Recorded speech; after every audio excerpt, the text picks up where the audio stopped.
I hate videos. Now, you may be wondering, if I hate videos, what the heck am I doing here?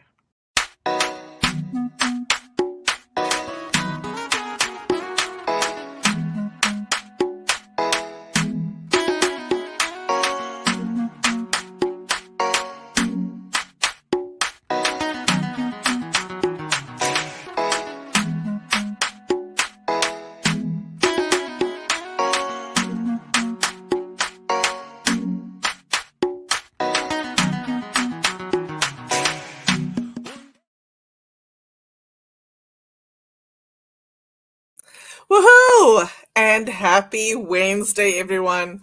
I am super excited if you can't tell. I love spending time with all of you. And today I have an amazing guest that will be joining me on stage that we can learn from for sure. Um, just allow me to add the radio to this conversation and we'll move on from there.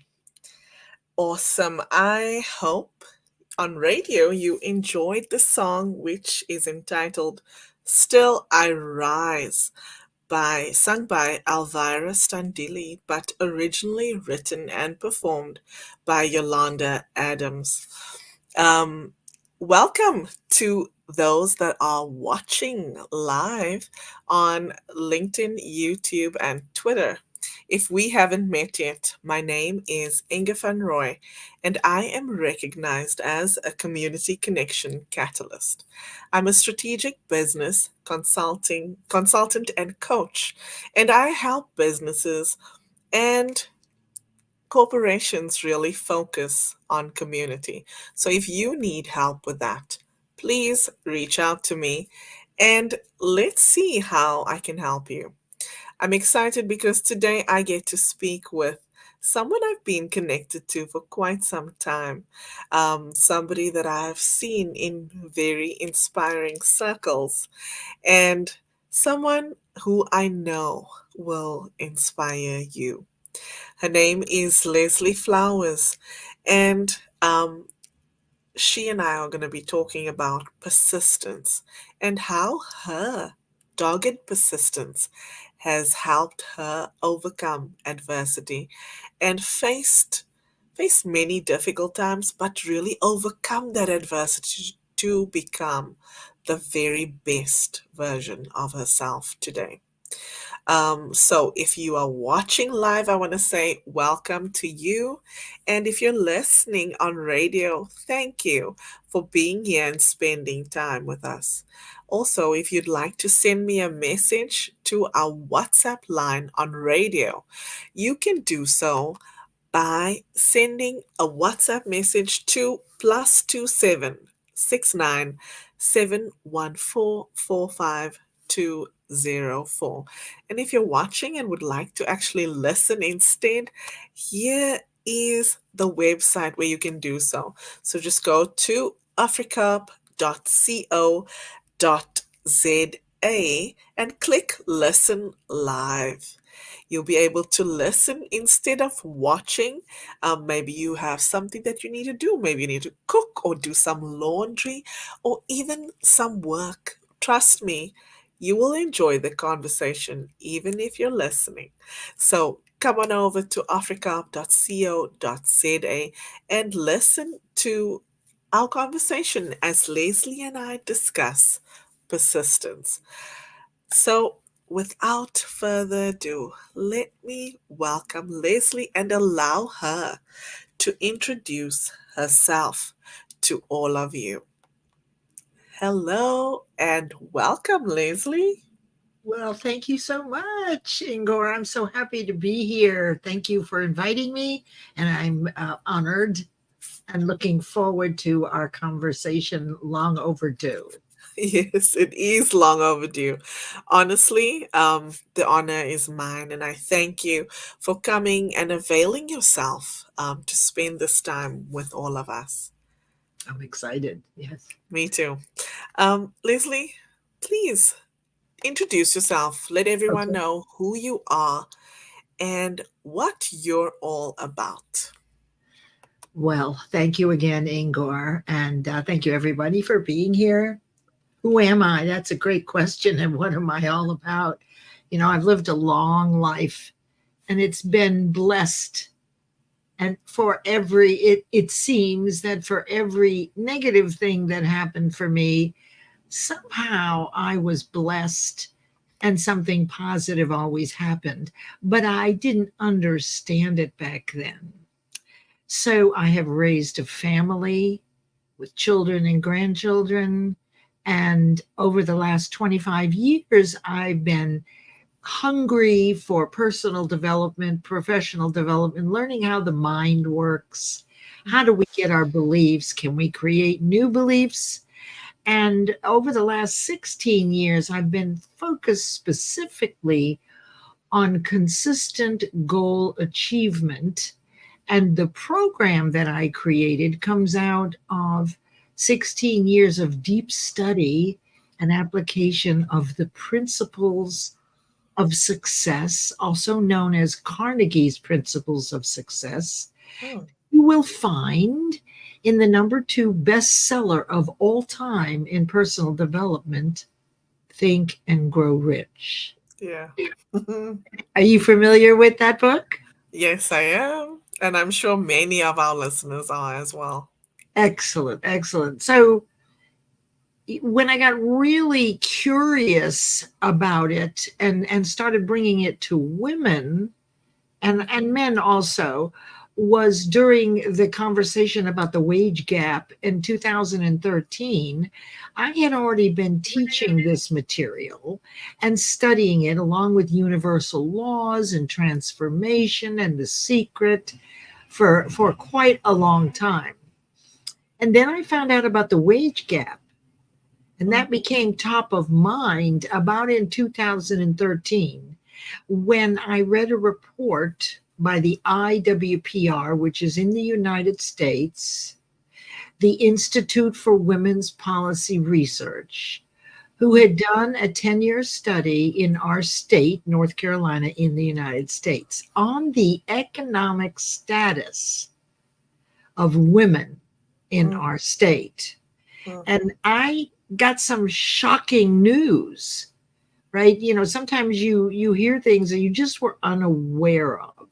mhm, And I never had to worry. I was always blessed. I never had to worry too much about money. I realize that that is a blessing, and I'm grateful for that. So it didn't bother me too much about not earning as much because I wasn't compelled to earn more. mm, Um, and I realized that while I had been teaching this for 5 years, Ingor, women had no clue mm. about business principles. I mean, after all, we had spent 5,000 years nurturing, Yep. raising families. And while the men, hunters and gatherers, if you will, were out, in their communities.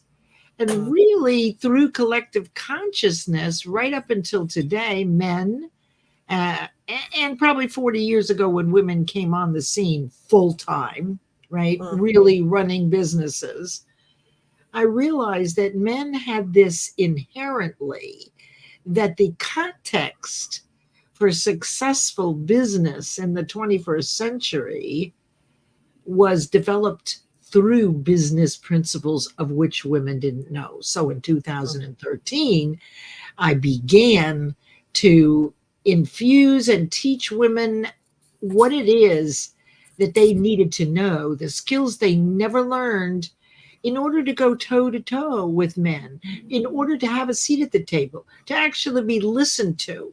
mm. And the result is we had some learning to do, because it would be like if we switched positions with men and they all Yeah. had to come home. Right. Right? Can you see them managing when there's six people and five pieces of meat? Nope. Right? Right? Or getting the sandwiches ready for everybody while you pick someone. So, see, the Mm, context for managing a home over 5,000 years developed skills of nurturing, listening, understanding. mm, But they are not the dominant skills in business, quite the opposite. So that's what I started doing, was teaching them how to implement the principles of success in business and universal law to influence their own results. I Mm, knew they couldn't control people listening to them and they couldn't control business, but I knew that the things I'd been practicing, these mhm, 5,000-year-old success principles, worked. They were working for me. They were working for my clients. So I got really excited, and so that's, to this day, I work with men and women. I teach people these principles, and I've developed the 12 laws of achievement. This is the comprehensive checklist that I couldn't find anywhere, Ingor. I mhm, looked for 5 years to mm, find some kind of checklist that when you go to sit down and set your goal, you could check, check, check, check, check. Just like algebra, solving algebraic equations. There are rules, and we didn't have that. So mhm, no one really taught us. But what I was seeing was the results that people were getting were sporadic and haphazard. mhm. And what I knew was, in order to grow a business and to feel wealthy, happy, and healthy every day, to be happy with your life, to have a choice, and not to be the victim of your circumstances, but to think your way through the best solution, Mm, because we're always solving things, right, with new solutions. So now we have the 12 laws of achievement, which is a checklist. Now, what happens is if you are not achieving consistently, then you have some wins and then some losses, and that's kind of like this. But what we mm, really want is some kind of a consistent growth. And the way we do this is to make sure that the thing we're going after, Ingor, fits in those 12 laws. Because right when you set the goal, because right now I've documented 500 12-week goals by my clients over the 16 years mm. using these laws, and they never knew how to do the goal. So that was one of the big eye openers, was the greatest achievements Yeah, begun without knowing how. What do you think about right. that? I love it. I love that. You know, I will tell you that before I became an entrepreneur, I worked in the corporate world for about uh, 20 years. And um, something that happened to me consistently was I wasn't listened to. I wasn't invited to the table. Um, it's a terrible feeling, but I think it's more common than what we think. Yeah. Especially, for somebody like me who came from an African country to North America, I can honestly say this happened to me more in North America than back home. Mhm, mhm, mhm. So The yeah. way we know this, I mean, you could ask any woman, and you bring up a really good point, Ingor, because if we were listened to in business, and I was in corporate for 45 years, so I also understand exactly what you're talking about. But here's what we noticed. And Mm, whenever I bring this scenario up, everybody's going, yes, yes, yes. Why is it important to be listened to? Because women have their own set of skills, and if you're yes, listening to both men and women in corporate, it affects the top and bottom line. But I started exactly. looking at, why aren't we listened to? And I came up with an answer. I've been studying this for 20,000 hours, so I have got an answer for almost everything. It's one view, it's my view. But so Yes. picture yourself at in a conversation with men and women. Hmm. Maybe it's at church, maybe it's at the office, and you're all sitting around a table discussing something, men and women, and everybody's giving their point of view. They're sharing ideas for whatever this is. And Yeah. you're sitting next to your best buddy, and it's your turn, and you come up with this idea for a solution which you'd really thought about it and sounded really good, and Mhm. no one paid any attention, and it went on to the next person, and then three or four people down the road, a man would say almost the exact same thing that I said, and everybody went, yes, let's do that, let's do that. And I leaned over to my girlfriend, my best friend, and I said, didn't I just say those exact words? Mhm. Yes. So let me tell you what happens. Because we cannot be chameleons, you know, the animal, the chameleon, right? Mhm. With protective coloration. And if they're on a leaf, they turn green. If they're on a white wall, they turn white. Well, what women had to do was to match the context of business. Now, that doesn't mean losing any femininity, but Mhm. we were doing a whole bunch of things, physical behaviors that clashed with the context. And Mhm. there's about seven things we do over 5,000 years at home that work in the nurturing that are out of context in business, but that's all we know. Mhm. So, what was happening is, and I noticed this in networking groups with men and women, what was happening was is women were doing things such as telling the whole story. Men speak in bullet points. We want to hear the point and move on. But oh no, at home, we're the nurturers. So we're going to give you all the whys and wherefores. People's eyes glass over. So that's one thing that we needed to learn how to speak in bullet points and stop Mhm. telling the whole story. Mhm. Right. And when we're called on the carpet at work, we'll go into the whole story and cry. Well, there's Mhm. no crying in business. If you watch what men do, they Mhm. say, thank you very much. Give me that list. I'll take care of it. You can count on me. It won't happen again. Boom, right into action. Women are all, oh, I'm so sorry. And I feel so bad. Yeah.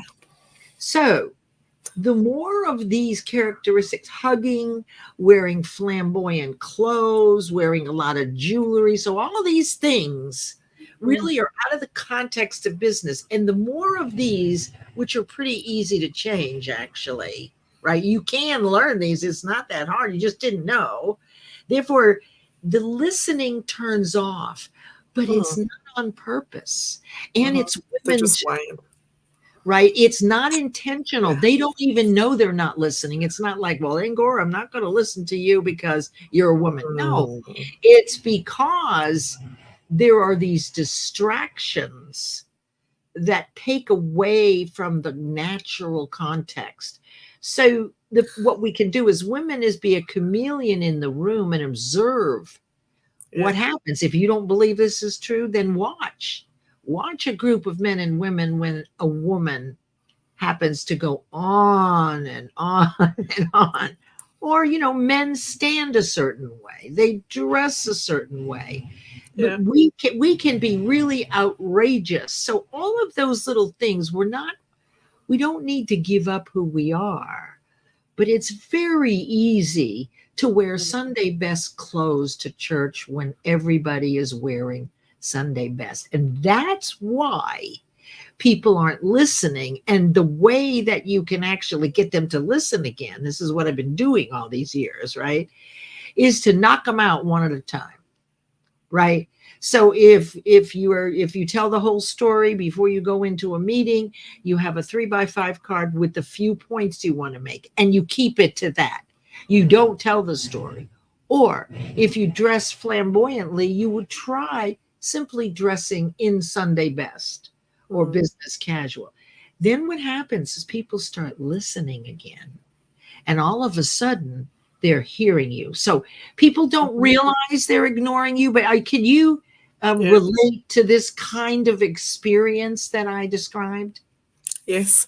I'll tell you, I was a lecturer, and now I coach and I conduct workshops, and I'll tell you, my attire, the way that I show up is very important to how I am received. That's So when right. I'm teaching, I actually dress in a specific way because the most important thing is really about it's about the material that I'm teaching, not about me, right? Yes, I can be well put together, but I'm not going to wear anything flamboyant That's or loud jewelry or anything. I actually mute myself a bit so that people don't focus on my attire, my jewelry, my makeup, whatever, right. and they focus on what I'm teaching them. And that's brilliant. And that's exactly one of the seven things. And you practice that. So if you're Yeah, flamboyant, you just dress down and see what happens. yeah, Just see what happens. If yeah, you're a storyteller, yeah, you practice, but you only do one at a time.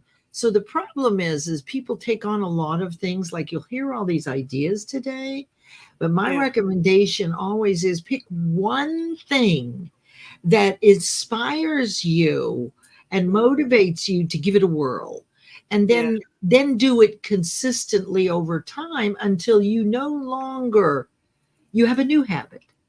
hmm, You have a new habit of speaking in bullet points. You always dress the same when you teach, so you've taken care of that one, and it's all these distractions that people stop listening. So that's very yeah. smart. Beautiful. Thank you. You're Before we welcome. go on with our Yeah, conversation, sure. I want to say hello to people that are here. Okay. So we have Whitney. God, she's tuned in. She says happy Wednesday. We also have Shauna who says, hi everyone. Shauna here from Canada. Awesome. We also have Christine von Panda. She says, hi Inga. Can't wait to meet Leslie. You two should connect actually. I can see some synergies. We also have Omar. He says, hello, Leslie. I He's am. super excited to have you here. Yeah. We also, Christine has been just commenting on what you've been saying. She says, that's so true. And yes, men still really have no patience for the story. She And also we don't says, have to use the story. We don't no, have to. It's just our way. So it's really yes, about learning an alternate way of of being, being, yeah, minor changes, right? yes, exactly. She says she's seen it so happen so many times, and thankfully, I have evolved to be able to be myself and be successful in business. I love that. I love it too. Christine is awesome, awesome, awesome. She says, yes, people make a judgment of you as soon as they see you, before you ever open your mouth. That's right. Sad, Yeah, but true, but true. it is. Um, I want to say, if you are watching and you want to add to the conversation, please send us a message. Make a comment here on LinkedIn or YouTube or even Twitter. I can see that there's quite a few people listening and watching, but they're all quiet because they're listening to an amazing, wise woman. So thank you, Leslie. Thank You're you. welcome. And Christine says, confidence is everything. I love that. It is. And let me just jump in there and say, because of that comment, this is one of the discoveries over Mhm. 20,000 hours and 16 years and working with clients, and they're achieving consistently. There's a Mm, lot of buzz around confidence. There really is. Oh, there's classes. Come and take my class. No, here's what I discovered. Confidence is a byproduct of consistent achievement.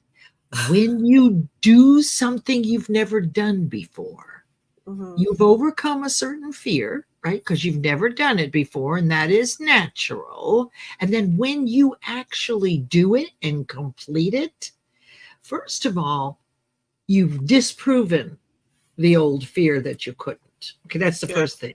So not only did you do it and you did it well, you also were deserving of it. And what happens is your confidence grows like a muscle in direct proportion to its use. So the consistency is critical. So, along with your business, your confidence is growing. But you can see that if you hit one goal and then you don't do the next one, and then you hit the next one, that muscle is not getting exercise. It's not growing at all. It's like No. going to the gym once a week Yeah. and expecting the same results as going 3 times a week. So Mm, yeah, that's I for love it. you, for your friend who commented that that is the key that I've discovered, that confidence that sticks, Mm, it comes from continually setting goals, things that you want, things that you make a difference in the world for, mm. and achieve them Consistency. consistently. Mm, That's the key. mm. Thanks for letting me share. Absolutely. Yeah. It's a pleasure. So we have 35 minutes ish. Okay. All right. So I want to go to the questions. Please. Leslie, so you shared earlier that you've been in the corporate world for 45 years. Yeah. What happened that took you out of that space and into the space where you are now? I retired. I got Ah, tired of it. I got tired of it. I mean, after 45 years, I was done with corporate. The last 10 years, I worked with startup companies and was the only executive admin there. And I liaised with the board members, helped raise funding, and then helped sell the companies and do the due diligence.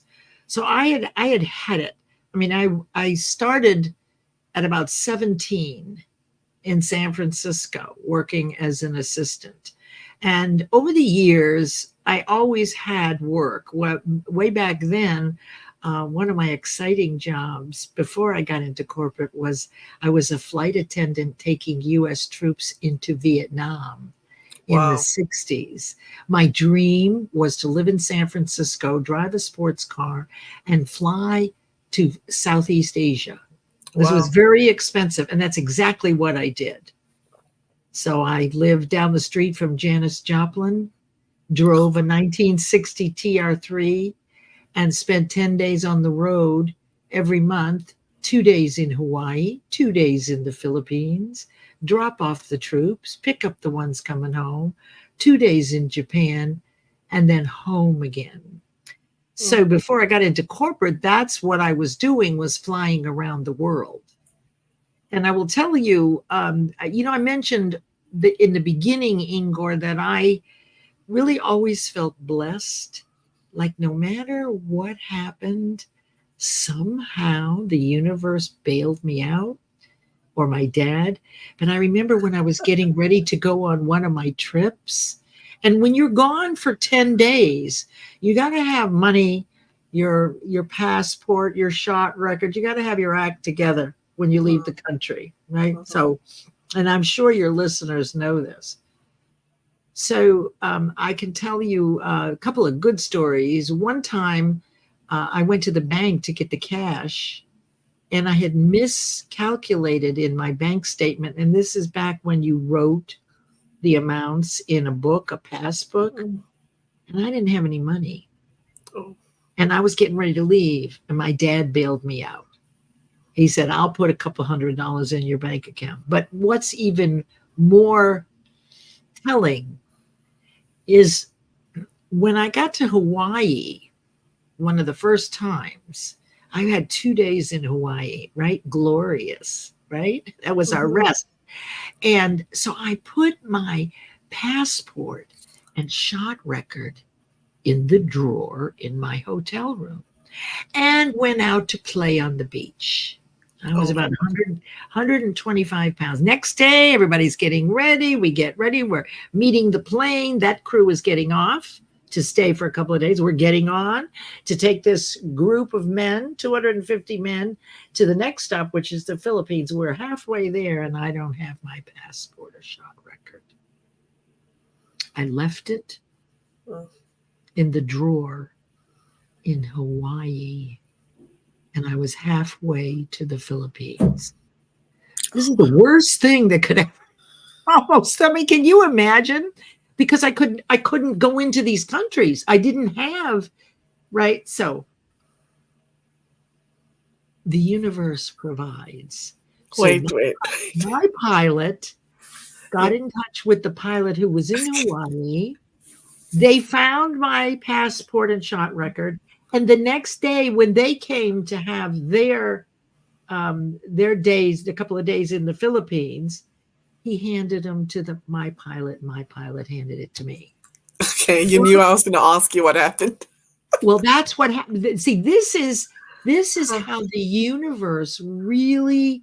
I've learned now later in life. I didn't see it then. Oh, I would have said, "Oh, that's a coincidence." Wow, how did you make that happen?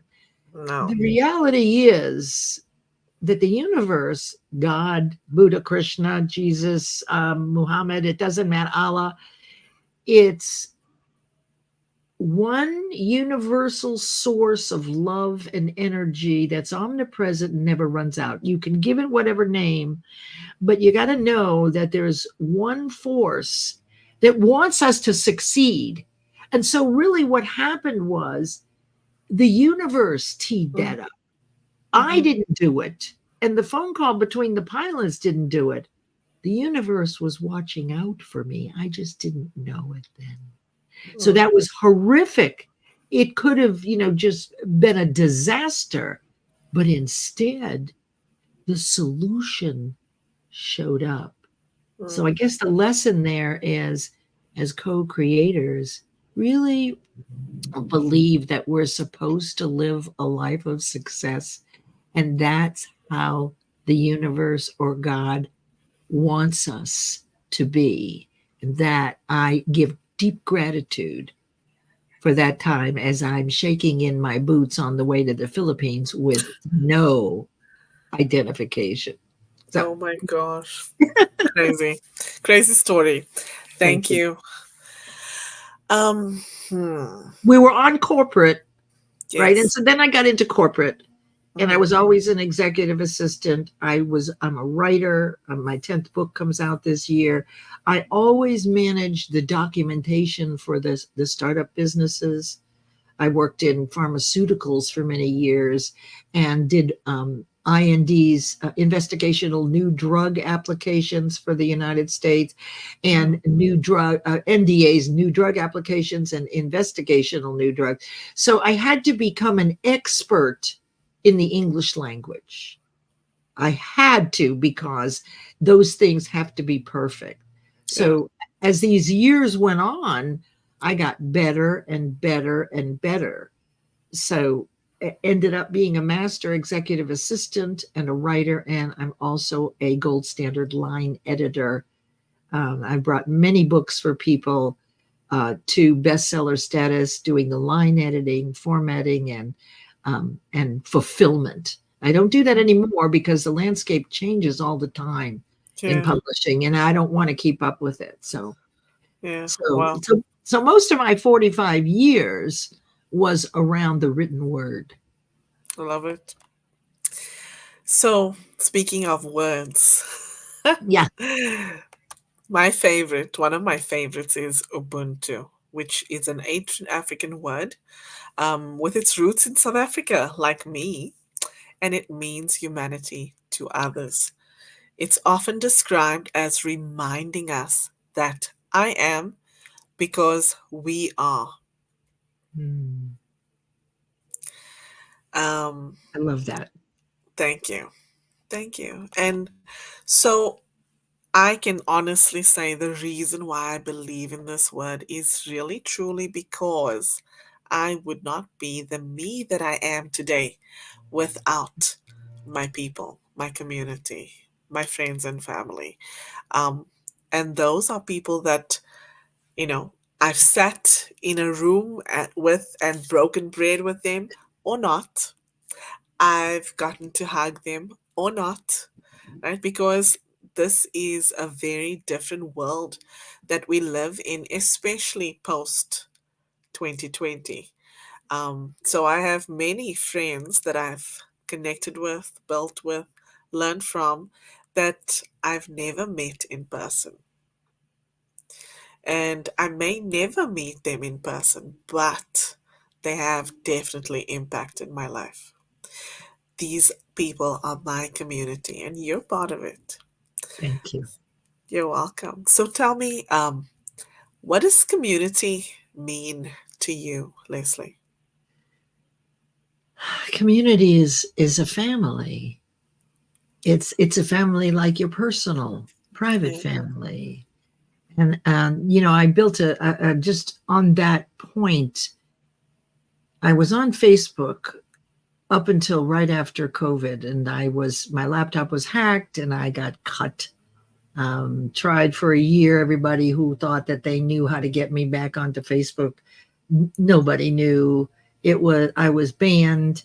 They weren't listening, and I had monetized a group. So that community I had during COVID, I had taught everybody how to go live.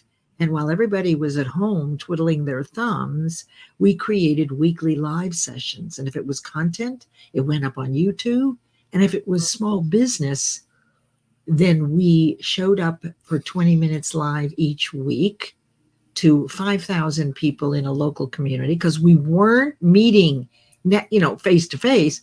For 20 minutes live every week, we get to talk about our business. So I did Mm, that for 2 business quarters with 2 groups. Part of my specialty and part of the principles of success is mastermind. And when 2 or more people get together, it actually creates a third mind or exponential minds. mm, And how we know that is you and I could be talking about something, and you're telling me about an idea that you have, of which I have no clue anything about it, but I'll get an idea for you. How mm, is it that I could get an idea for something of which I have no background, no reference? This is mm, part of the magic of mastermind. So when we get together, this is what occurs is actually we get ideas for other people. Ideas are always flowing through the mhm, universe. They flow to us, move through us, back into the universe. So while you and I are talking, and you're talking about Ubuntu, of which I didn't know anything about, I've seen the word, but now I know, mhm, right? And the learning is what, and now I can ask questions, or I might get an idea. I might say, is Ubuntu something like this in another country? So we use our synthetic imagination and our experiences. They come back to us mm. when we're working with other people to get ideas for them, and those are the most exciting conversations. Wouldn't you agree? Absolutely. I love coming together with people and really just bringing minds together. Yes. Yes. And you've attracted people who are like you. Now, Hmm. that's another thing that I've discovered, that if you're really comfortable in your own skin, like you are, Ingor, and like I am, which took me years, Yeah. believe me, I mean, I'm still uncomfortable going into a restaurant and eating all by myself. Mm, Right. So I think we're not robots. So no. we have things, fears that stay with us. But what I know for sure is that we have the ability to create new beliefs in ourselves, to outweigh the old ones that when we failed, well, I'm never going to do that again. But when you are compelled to do it again for a good heart centered reason, you Mm, will have fear. But if your reason, if your mm. desire is strong Strong enough, like enough. you have to be the one, it outweighs the fear. Then you achieve it. You've disproven the fact that you can't do it because now you've just done it. You are deserving and your confidence grows. Yeah. And, and so I do that. My audio rooms, my video on LinkedIn, they're all about community. You attract who you are. Hmm. Right. So if you know who you are and you become really authentic and you're not living in fear, the fear of criticism. What will people think if I say the wrong word? Or Mhm. I can't afford it if we're in poverty. You can't be in faith in your message and be afraid at the same Yeah. time. Right. So Yes. one has to outweigh the other, right? Yes. Only one prevails. So Mhm. it's kind of the magic. And that's what community is for me. When I Mhm. see people in my audio rooms and in my videos, I know that we have similar values, standards, and ideals. Yes. And, Absolutely. and that's the best. That Right? is the best. It is. It It's the best. is. It is. That's one thing that I learned when very early on in my entrepreneurship journey, and that is that I get to choose who's in my circle. I get to choose. In the corporate world, you don't have a choice. That's right. Um, if I've been in many situations where um, someone's personality just clashes with mine, or I just find them just a little bit too abrasive or whatever, right? Yeah. And I feel like I would just want to walk out the room, but hey, we work together and I have no choice. We have to strive to get along. That's just the way the cookie crumbles. But when I became an entrepreneur, I actually worked with a client for, I think it was probably about 9 months or so. And it was, when I first started out, he was my only client, and I worked from dawn till dusk for this client. He Mm. gave me every single day, I would get a list of tasks that I would take on. And Lacey, I'll tell you, I would start at 8 o'clock in the morning. It was in the summer. 8 o'clock in the morning, I would start working on my list. And believe me when I say, most days I didn't finish until about 10 or 11 p.m. Mm. And I worked really hard for this guy, but he was just a little bit too abrasive. Um, there were certain behaviors, certain things that he did that kind of triggered me. And I would tell my husband about it, and he would say, just stop working with him. Why are you working with him? And I think, but I need to earn money. Why would you even ask me that question? Um, but one day it just got to the point where he said something that was just way beyond what I expected him to say. He was actually questioning my integrity. And when he did that, that was the straw that broke the camel's back. And immediately I said, okay, I think at this point is when you and I need to part ways. He said, what? What are you saying?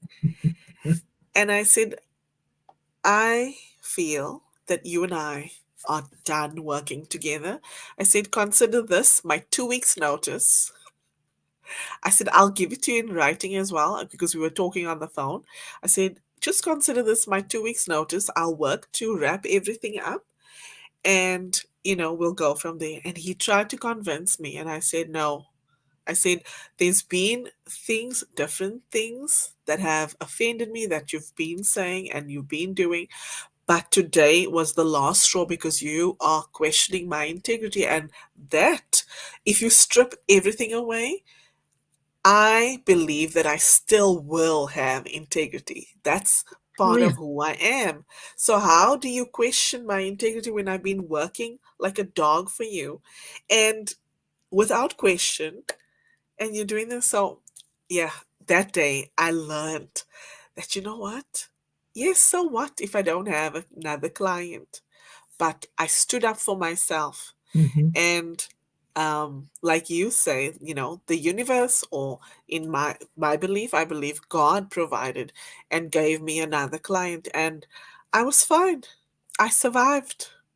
There's a law. that I've recently discovered, well, maybe 5 or 6 years ago, called the law of sacrifice. So the best part about your story is you couldn't be working with another client while you're working with him. And the No, I law of couldn't. sacrifice says we have to give up things of lesser value to make room for greater value. So Oh, clearly you were not appreciated, right? That, I yes. mean, that was it.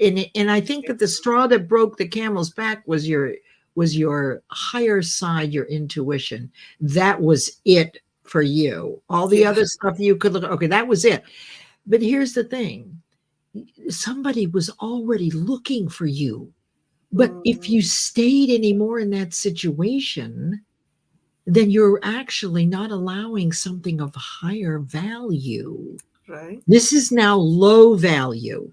Yes. So when you left, then you opened yourself up for that client that has been waiting for you, that was on their way to you, that would never have had a chance to work with you Mm, had you stayed with this guy. And that's the law right. of sacrifice. Give up something of lesser value to make room for Mm, someone who will appreciate you like you deserve to be appreciated. And that's yes. exactly what you did. You did get another position, you did get Indeed. another client.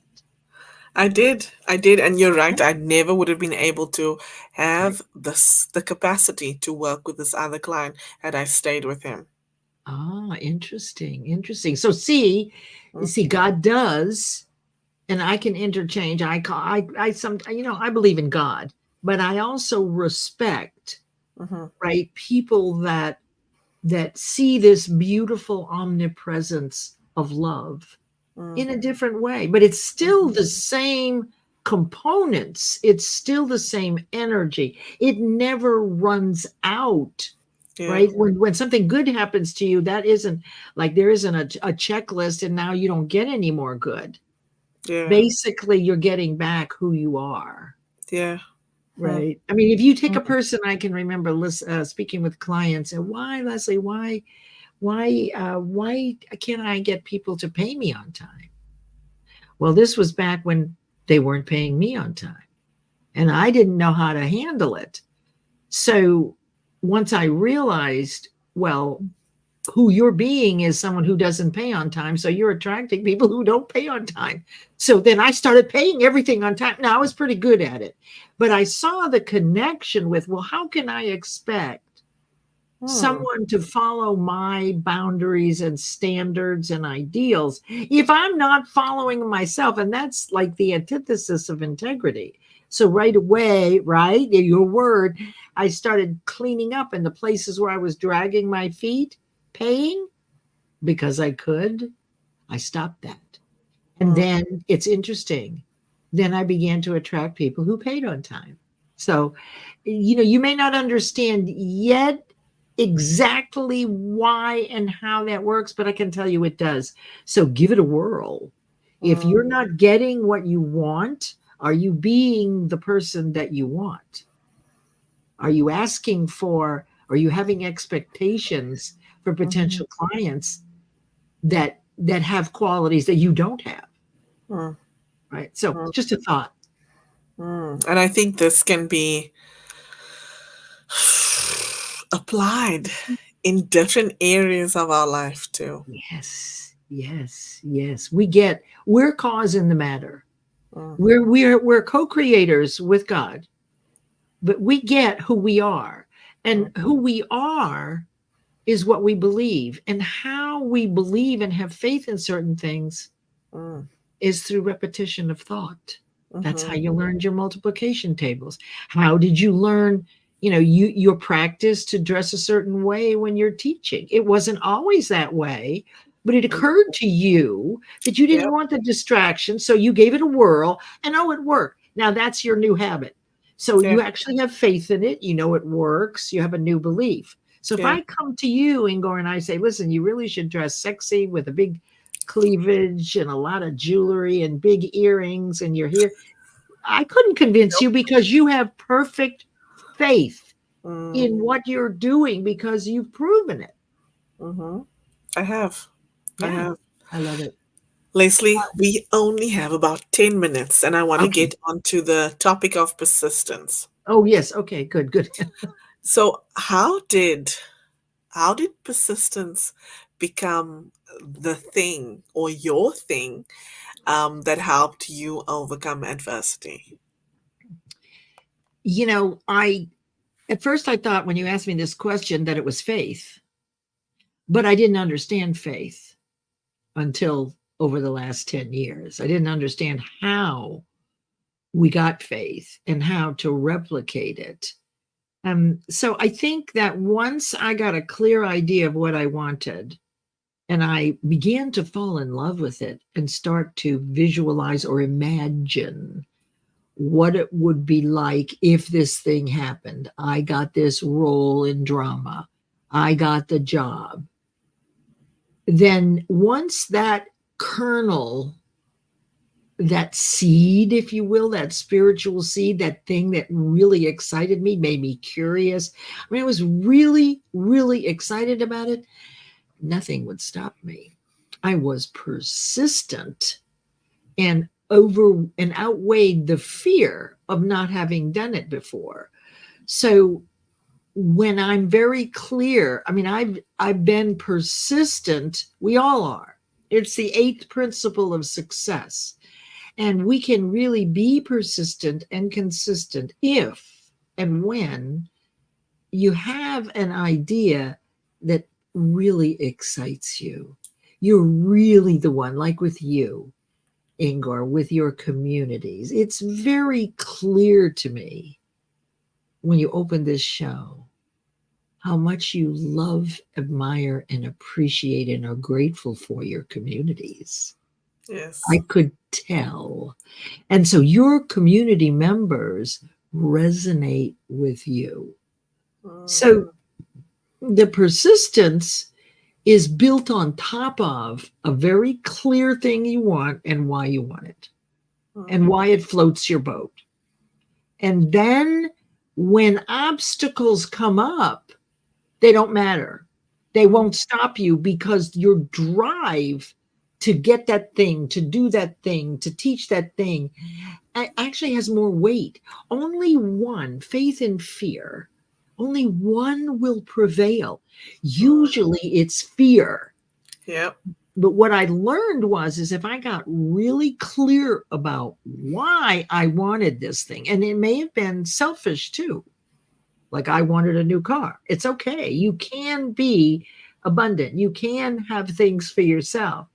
But when Mm, I got hell bent, if you will, and I was like driven, focused on this, it didn't matter what got in the way because there are other solutions. We discover this all the time. Our experiences provide the solutions, other people in your community, like the pilot did. mm, He knew exactly what to do. He radioed the crew in Hawaii and they found my stuff in the drawer. I mean, how extraordinary is that, right? yeah. So it's I kept moving my feet. And that's the other thing. Mm, Persistence, we don't want to set ourselves up for failure. So I've learned that if I only move a couple of steps each week, then I don't get attached to what the future steps might be. And it allows me to see other solutions, other ways to achieve. But mm, persistence, actually, I was going to look it up and give you exactly what it says in Think and Grow Rich. As far and I teach this every week, but I just was thinking about, well, where is persistence? It's the eighth principle here. Oh, here we go. And I want to without definite purpose, a very specific thing that you want and a deep love for it, like why do you want it? What difference is it going to make in the world? What is the impact of what you're doing? It's the sustained effort necessary to induce faith. So your persistence toward whatever it is you want, as I've explained before, is how you achieve something for which you are a little fearful naturally. But Yeah. because you haven't done it, it's that is the effort that creates faith. Now I have faith in myself. I couldn't do it before. Now I can do it. I'm really good at it. I deserve it. And I'm very confident about it. So now I don't worry about that. So that it is the persistence built on top of a crystal clear purpose, a desire to help other people, heart centered, and Mm-hmm. a love for what it will do for people that actually overshadows those natural fears. That's the Mm, power of faith, that you actually can create it in yourself for yourself. mm, hmm. What you said actually, it almost sounds backwards, right? Because you said persistence induces faith. And I will say for me, hmm, I think because my faith is different. My faith is based on my relationship with God, Mhm, right? mhm, mhm. So to me, I will say that when I know that God has earmarked something for me, regardless of whatever the heck I go through, I focus on that faith and I keep persevering. I keep persisting. Um, and I No, that's feel, actually right in line, yeah, because what's happening is our connection to God. And I've mm, done some studying on this, and you could look at it this way. There are many ways to look at it. But yeah, did you access God through intuition, which yeah, is conscious awareness? So, what happened when you left your job because of the lack of integrity? It was your higher side, it was your connection to God that said, that's it. Because that's your conscious side that said, you've just gone against, this is the yeah, last straw. yeah, So if it's not reactive, mm, it's more of a connection, and we get our ideas through our five senses. They actually are handed to us, and then when we get the idea, we decide, oh, do I want to work on this or not? So your point about working with God directly, you do, we all do. mm, We are, but not being aware of it and unable to distinguish it means that you can't use it to do it again and that's true. again and again. So now you know what to do. So Yeah, you actually begin to influence your results with your co creator. mm, mm. Yeah. Thank you. Leslie, we have only a few minutes left, and I want to Okay. ask you, Yes, my um, dear. what sort of adversities have you faced that um, that created the opportunity for you to use your persistence to overcome them? Well, I think I'm much like you. My last position in a startup, I was working with a whole bunch of male software programmers Oh, who allow me to make a judgment, were adult males with an emotional adolescent mentality. So they were like middle school boys. Now, we worked for an Israeli company. They're all Southern Christians who had all been going to school together, and they're like a middle school boys clique, being silly, etc. And I'm the only Jewish person in the office. They made my life hell. First really? of all, I was older. Second of all, I was Jewish, and they're all Southern Baptist Christians. They bully, they lied, they interrupted things. And, going to HR didn't matter because they're making more money. Those engineers are making $100,000 to $200,000, and that content is vital to the company. So, misbehaving or disrespecting me or anybody else was not the focus of the company. But just like you, one day there was one person left in the office, and he was the meanest of all. He actually bullied another engineer so much so that that engineer left. Wow. Anyway, it was my turn I had to go down and pick up groceries out of the car for the snack room, sodas and snacks and all that stuff. These are startups, so we're working 60, 70 hours a week, so the company provided that. There was one engineer, this one guy left in the office, and I told him, and his boss told him, that when the drinks and everything arrived, that he is to help me. He refused, and I fell in the parking lot Oh my carrying the sodas.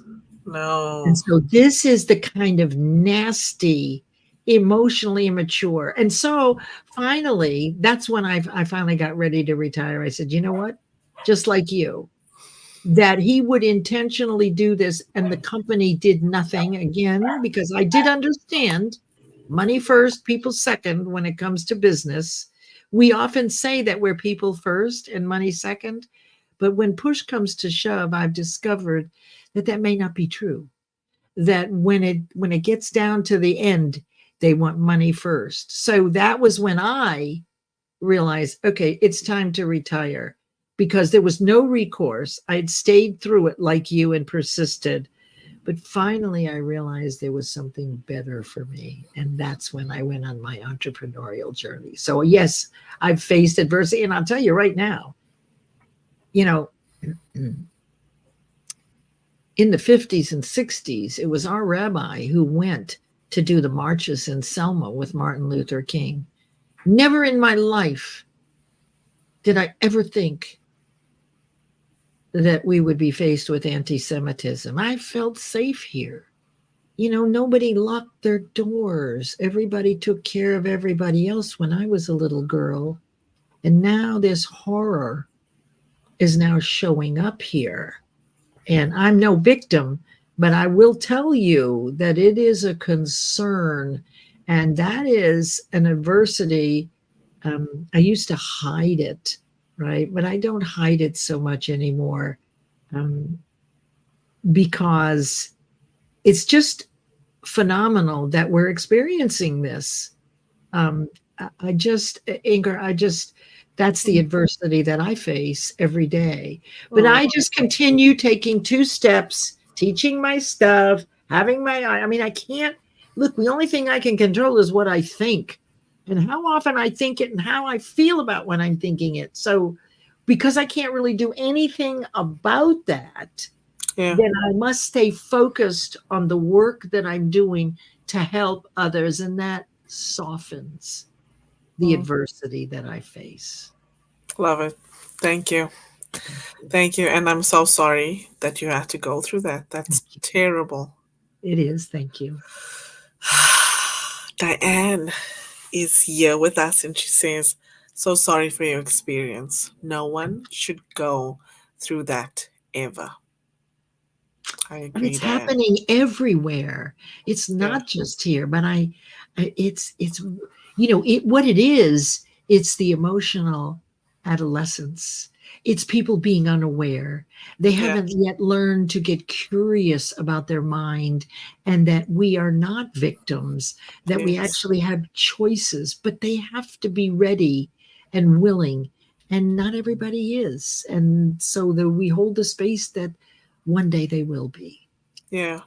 Yeah. Yeah. Let's hope so. Thank you. Um, Leslie, we have reached the end of our hour. So Thank you. can you tell us just quickly where can people find you Okay. and what are the shows that you host so that Okay. maybe we can tune in and learn some more from you. Well, I would love it. I'm only playing on LinkedIn. So after getting kicked off Facebook, my time is so valuable. And there's lots of wonderful stuff on LinkedIn, all the Yes. learning. So Mondays, 10 a.m. Eastern, I do Mind Over Matter Mondays, where we talk about how to manage your thoughts and move them from negative to positive. And that's an audio room, 10 a.m. All you have to do is come to my page on LinkedIn and you'll find the event and click and join. Friday mornings, I do a live stream like this. on LinkedIn every Friday, and I teach the different principles of success in Think and Grow Rich. And those Oh, are all posted as featured trainings on the top of my profile. So connect with me on LinkedIn. I would love it. You'll recognize me. I'm wearing these glasses and I'm kind of going like this. So, you know, connect with me and 10 a.m. Mondays and Fridays. I would love to have you come and experience these rooms and what I'm sharing. And I just want to extend my thanks to you, Ingor. You are a class act. And I was so honored when you asked me if I would be part of oh. this. I was delighted to say yes. So thank you so much for sharing me with your community. It's my pleasure, and I honestly want to say it's long overdue. I'm glad that we were able to do it. Yeah. And thank you for coming and bringing your essence to share with all of us. It was amazing to be able to host you and highlight and learn from you, really. I will never forget your story about forgetting your passport in the drawer. Oh, it was, well, I mean, just think of yourself. What would you do? I Yes, mean, if God wasn't exactly. there, I don't know who was. I Right. know, right? Thank you, Leslie. Make it an amazing week further. Yes. And to those that are listening on radio, come to LinkedIn and look for Leslie Flowers, Leslie, and her last name is Flowers. So come on over and check out what this wonderful woman is doing. You will not be sorry. Leslie, be blessed. And let's connect again soon. I just Yes. love chatting with you. Thank you. Thank you. It's a pleasure. Take care. Bye for now. And if you're still watching and want to keep listening on radio, please go to africa.co.za and click listen live. I'm going to be wrapping up the show, really also pointing you towards how you too can grow your own persistence. Um, so go on over and listen. I'm also going to be playing some music. I mean, after all, it is a radio show. So be blessed, and I'll see you on the other side. See you next week. Take care, everyone. God bless you. Bye for now.